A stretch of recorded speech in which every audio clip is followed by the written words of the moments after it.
Hello everyone, it's Dylan from Yu-Gi-Oh! Everything, and welcome back to another Yu-Gi-Oh! 7's episode review. This time we are going to review the episode between Gakuto and Galient, or I should say the duel between Gakuto and Galient. So if you are watching this within the first 2 hours of it being uploaded, I am live right now over on Twitch doing my first ever Yu-Gi-Oh! Duel Link stream on Twitch. Normally I do Duel Links on YouTube. I'm trying it out on Twitch this afternoon, so definitely follow me on Twitch. The link will be down below. You can join right now and then start commenting after you watch this review, or just say, I'd rather watch Duel Links, or just say, nah, I'm not interested, and continue along with the review. It's your choice, but just wanted to let you know, first 2 hours of uploading, I'm live on Twitch right now. Genuinely speaking, what were my thoughts on this episode? If you caught Sevens Up, which is a weekly podcast that I do on this channel with some friends of mine, you probably already know that I was pretty high on this episode. I liked episode 33 quite a bit. I thought it was an episode that Gakuto really needed for his character. He hasn't really up until this point gotten that big win. I know he was the primary focus when the gang dueled Otis, but with Rook and Roman dueling alongside him, and with Otis using Red Eye's Black Dragon, I thought there were a lot of other really interesting elements in that duel, and it kind of minimized Gakuto winning, if that makes sense. I still like that he was the focus of that duel because he needed the focus the most out of those three, but it didn't feel like a really strong single moment for him, unlike this episode. This episode felt like that moment for Gakuto, where you're going to look back at his character and say, yeah, that was a big win. He gets the win. Obviously, he ends up winning this duel. He gets the win for Ron's and Rinosuke, which was really, really cool. I also liked the symbolic parallelism. That's definitely not a word. The parallels between Galient and Gakuto in terms of protecting and loving the person that they're supposedly watching over. And that's something that might have been missed, and I didn't really note it during the Sevens Up stream.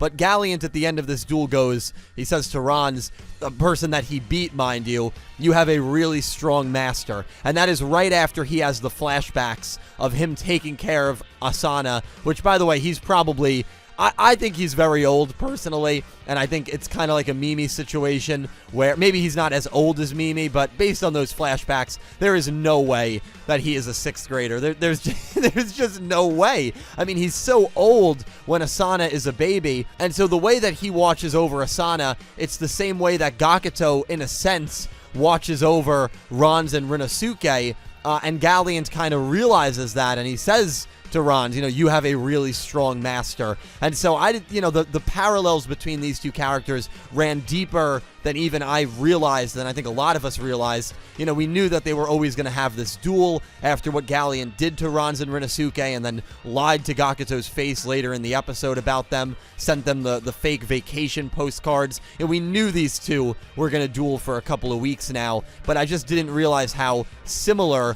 the relationship between Galient and Asana was going to be to the relationship between Gakuto and Ron's and Rinosuke, and that was an element that I really enjoyed. I think it connected these characters even more so, and it made me like Galient, if I'm going to be completely honest, a lot more. I like when duelists are able to lose with respect, and Galient lost with respect. He gave Gakuto credit. He even said, it's your win, and his machine breaks. He rips off his shirt, and he walks into the sunset. I'm not sure if that's symbolic of him leaving the Cavalry Club.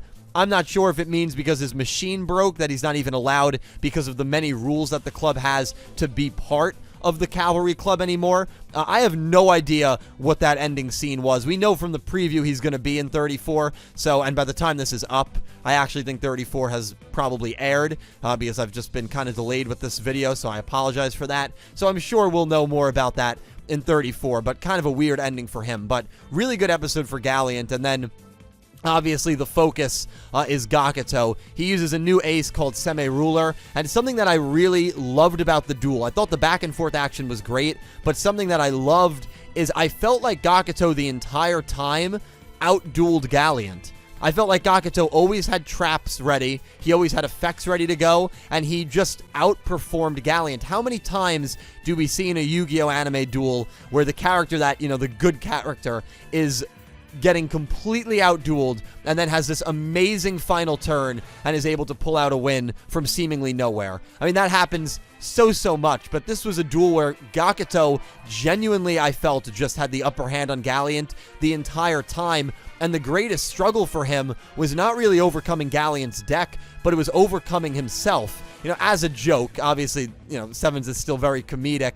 They said that he was suffering from student council deficiency disorder or whatever, and that was the reason that he was even dueling Galient in the first place, because he had to go back to being the student council president. He was having the same sort of meltdowns that Django was having a few episodes prior, and so he has to duel Galient to get back that position of power. And so the whole duel, he's struggling with this concept. I think it's a concept that a lot of us struggle with. If I'm not at my best, and I feel at my best when I have a purpose, then who am I? You know, what is my identity? I'm not Gakuto. I'm not myself. I don't feel good about myself if I am not excelling at the one thing that I know I am good at. And that is a concept that I think a lot of us struggle with. And so seeing Gakuto struggle with that in this episode was very relatable for me.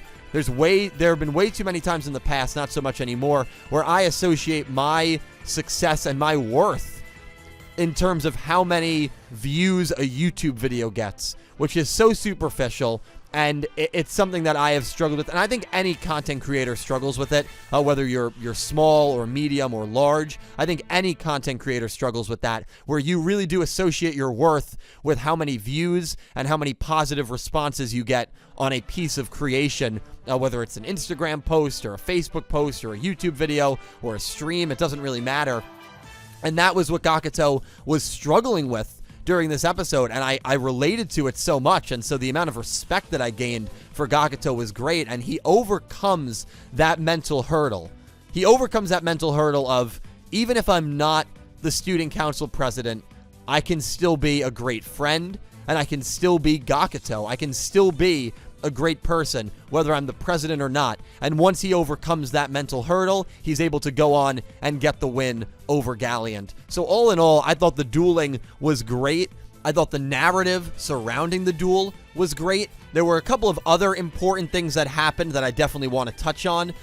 Mimi, we get a little scene of Mimi and the drone, and Mimi surprisingly still has a decent bit of control. The drone actually allows her to leave the mask, which I was surprised about. And once the call comes in, a daily call comes in from Asana and Goha 6th, the mask quickly puts itself back on, and Mimi, whether she didn't want to say anything or whether she genuinely could not say anything, is forced to just watch within the depths of the mask as the mask basically scolds Asana for not doing enough up until this point and saying, you have not succeeded. It doesn't matter if you have Yuga hostage. You have not succeeded until rush duels are utterly crushed. And Asana says, all right, we will utterly crush rush duels. Since this arc started in episode 27, I have theorized that Asana and Mr. Goha were working very closely together, and that theory is clearly absolutely accurate and correct at this point. Now, the reasons for why Asana is doing it is definitely different than why Goha is doing it. I'm not saying that they're working for the same goals here, but based on the dialogue that we got at the end of 26 and the dialogue that we got from Goha in the beginning of 27 when he was scolding Neil, the lines were exactly the same. We will utterly and surely crush rush duels. It was something along those lines, and they both said the exact same line, and I said, that's really interesting. They have to be working closely together, and they are. And I'm not saying that it's for the same goals. I definitely don't think it's for the same goals, but we knew, or we had a strong inkling, at least I definitely did, I know a lot of people did, that they were working closely together, and this episode confirmed that. And Yuga is one of the biggest brained protagonists in Yu-Gi-Oh! that we have seen in quite some time, honestly. He is up there. Yusaku was very smart as well, and so was Yusei. But Yuga is just 10 steps ahead of everyone, which is always a pleasure to watch. He gets Kaizo to break all of these rules, and so at the end of this episode, Asana makes this announcement and says, you're going to the abandoned dorm. You're getting punished for breaking the traditions. Remember, Asana hates Kaizo because he's a drone-speaking human, so it was even more salt in the wounds for her and for Goha 6th. she sends them to the abandoned dorm, and it seems like that is a huge step back for this crew, especially for Gakuto, who was about to escape and get back to Goha 7th. But we quickly learn that everything Yuga does is for a reason. And now that they are at the abandoned dorm, you can see the mine, and Yuga believes that in this abandoned mine shaft, that's where they will find how Asana gained maximum summoning.